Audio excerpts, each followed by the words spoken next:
Chapter 10 of Science of Being Well. What to Eat. The current sciences of medicine and hygiene have made no progress toward answering the question, what shall I eat?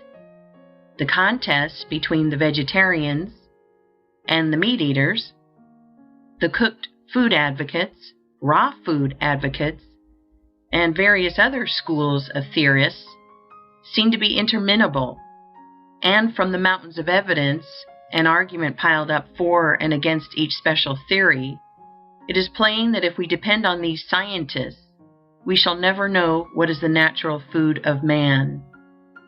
Turning away from the whole controversy, then, we will ask the question of nature herself, and we shall find that she has not left us without an answer.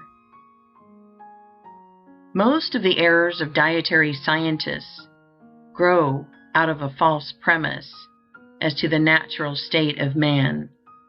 It is assumed that civilization and mental development are unnatural things, that the man who lives in a modern house, in city or country, and who works in modern trade or industry for his living is leading an unnatural life and is in an unnatural environment, that the only natural man is a naked savage, and that the farther we get from the savage, the farther we are from nature. This is wrong. The man who has all that art and science can give him is leading the most natural life, because he is living most completely in all his faculties. The dweller in a well-appointed city flat with modern conveniences and good ventilation is living a far more naturally human life than the Australian savage who lives in a hollow tree or a hole in the ground. That great intelligence which is in all and through all has, in reality, practically settled the question as to what we shall eat. In ordering the affairs of nature, it has decided that man's food shall be according to the zone in which he lives. In the frigid regions of the far north, fuel foods are required. The development of brain is not large, nor is the life severe in its labor tax on muscle, and so the Eskimo live largely on the blubber and fat of aquatic animals. No other diet is possible to them. They could not get fruits, nuts, or vegetables even if they were disposed to eat them, and they could not live on them in that climate if they could get them. So, notwithstanding the arguments of the vegetarians, the Eskimo will continue to live on animal fats. On the other hand, as we come toward the tropics, we find fuel foods less required, and we find the people naturally inclining toward a vegetarian diet. Millions live on rice and fruits, and the food regime of an Eskimo village, if followed upon the equator, would result in speedy death. A natural diet for the equatorial regions would be very far from being a natural diet near the North Pole, and the people of either zone, if not interfered with by medical or dietary scientists, will be guided by the all-intelligence, which seeks the fullest life in all, to feed themselves in the best way for the promotion of perfect health. In general, you can see that God, working in nature and in the evolution of human society and customs, has answered your question as to what you shall eat, and I advise you to take his answer in preference to that of any man. In the temperate zone, the largest demands are made on man in spirit, mind, and body, and here we find the greatest variety of foods provided by nature, and it is really quite useless and superfluous to theorize on the question what the masses shall eat, for they have no choice. They must eat the foods which are staple products of the zone in which they live. It is impossible to supply all the people with a nut and fruit or raw food diet, and the fact that it is impossible is proof positive that these are not the foods intended by nature for nature, being formed for the advancement of life, has not made the obtaining of the means of life an impossibility. So I say the question, what shall I eat, has been answered for you. Eat wheat, corn, rye, oats, barley, buckwheat. Eat vegetables, eat meat, eat fruits.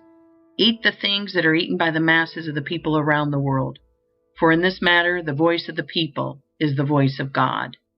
They have been led, generally, to the selection of certain foods, and they have been led, generally, to prepare these foods in generally similar ways. And you may depend upon it that in general, they have the right foods and are preparing them in the right way. In these matters, the race has been under the guidance of God. The list of foods in common use is a long one, and you must select therefrom according to your individual taste. If you do, you will find that you have an infallible guide, as shown in the next 2 chapters. If you do not eat until you have an earned hunger, you will not find your taste demanding unnatural or unhealthy foods. The wood chopper, who has swung his axe continuously from 7 in the morning until noon, does not come in clamoring for cream puffs and confectionery. He wants pork and beans, or beefsteak and potatoes, or cornbread and cabbage. He asks for the plain solids. Offer to crack him a few walnuts and give him a plate of lettuce, and you will be met with huge disdain. Those things are not natural foods for a working man. And if they are not natural foods for a working man, they are not for any other man. For work hunger is the only real hunger, and requires the same materials to satisfy it, whether it be in wood chopper or banker, in man, woman, or child. It is a mistake to suppose that food must be selected with anxious care to fit the vocation of the person who eats. It is not true that the wood chopper requires heavy or solid foods, and the bookkeeper light foods. If you are a bookkeeper or other brain worker, you do not eat until you have an earned hunger, you will want exactly the same foods that the wood chopper wants. Your body is made of exactly the same elements as that of the wood chopper, and requires the same materials for cell building. Why, then, feed him on ham and eggs and cornbread and you on crackers and toast? True, most of his waste is of muscle, while most of yours is of brain and nerve tissue. But it is also true that the wood chopper's diet contains all the requisites for brain and nerve building in far better proportions than they are found in most light foods. The world's best brain work has been done on the fare of the working people. The world's greatest thinkers have invariably lived on the plain solid foods common among the masses. Let the bookkeeper wait until he has an earned hunger before he eats, and then, if he wants ham, eggs, and cornbread, by all means let him eat them. But let him remember that he does not need 1/20 of the amount necessary for the wood chopper. It is not eating hearty foods which gives the brain worker indigestion. It is eating as much as would be needed by a muscle worker. Indigestion is never caused by eating to satisfy hunger. It is always caused by eating to gratify appetite.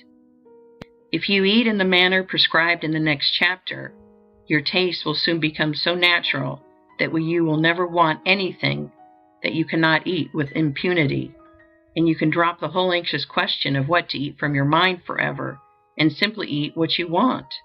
Indeed, that is the only way to do if you are to think no thoughts but those of health. For you cannot think health so long as you are in continual doubt and uncertainty as to whether you are getting the right bills of fare. Take no thought what ye shall eat, said Jesus, and he spoke wisely. The foods found on the table of any ordinary middle class or working class family will nourish your body perfectly if you eat at the right times and in the right way. If you want meat, eat it, and if you do not want it, do not eat it, and do not suppose that you must find some special substitute for it. You can live perfectly well on what is left on any table after the meat has been removed. It is not necessary to worry about a varied diet, so as to get in all the necessary elements. The Chinese and Hindus build very good bodies and excellent brains on a diet of few variations, rice making almost the whole of it.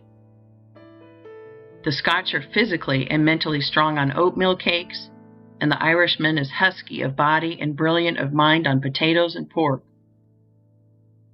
The wheat berry contains practically all that is necessary for the building of brain and body, and a man can live very well on a mono diet of navy beans. Form a conception of perfect health for yourself.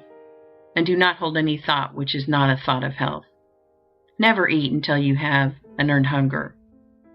Remember that it will not hurt you in the least to go hungry for a short time, but it will surely hurt you to eat when you are not hungry. Do not give the least thought to what you should or should not eat. Simply eat what is set before you, selecting that which pleases your taste most. In other words, eat what you want. This you can do with perfect results if you eat in the right way, and how to do this will be explained in the next chapter. End of Chapter 10.